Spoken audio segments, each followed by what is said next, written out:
আজকে আমরা দেখাবো 0.3 মাথায় পৌনঃপুনিক থাকলে সেটা 3/9 হয় কি করে। তো সেটা আমরা প্রমাণ করে দেখাবো। তো ধরে নিচ্ছি x সমান 0.3 তার পৌনঃপুনিক। এখন 0.3 পৌনঃপুনিক মানে 3/9। তো 0.3 পৌনঃপুনিককে আমরা x ধরে নিলাম। এখন আমরা দেখাবো যে x মানে হচ্ছে 3/9।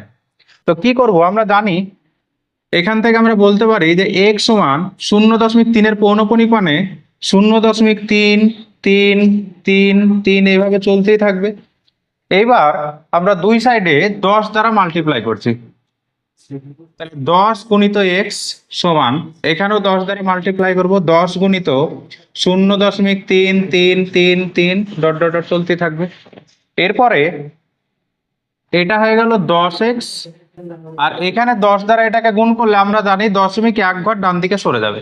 তাহলে এখান থেকে আমরা বলতে পারি এটা হবে 3.3 এভাবে চলতে থাকবে। এবার এই সমীকরণটাকে আমরা দিলাম 1 নম্বর, এটাকে দিলাম 2 নম্বর। এখন এই 2 থেকে যদি 1টাকে বাদ দিই আমরা, তাহলে কত হবে? 2 - 1 করে পাই। 2 থেকে যদি 1কে বাদ দিই, এখানে আছে 10x, এখানে আছে শুধু x, তাহলে এখানে বাদ দিলে কত হবে? 10x - x। আর ডান দিকটায় 2 থেকে 1 বাদ দিয়েছে মানে এইটা থেকে এটা বিয়োগ হবে। তাহলে এখান থেকে আমরা বলতে পারি 3.3 চলতেই থাকলো মাইনাস এখানটা এটা বিয়োগ হবে কত? 0.33 চলতেই থাকবে। এবার বা 10খানা x থেকে একটা x বাদ দিলে হয় 9x, আর এখানে 3.33 ডট ডট থেকে 0.33 বাদ দিলে শুধু পড়ে থাকবে কত?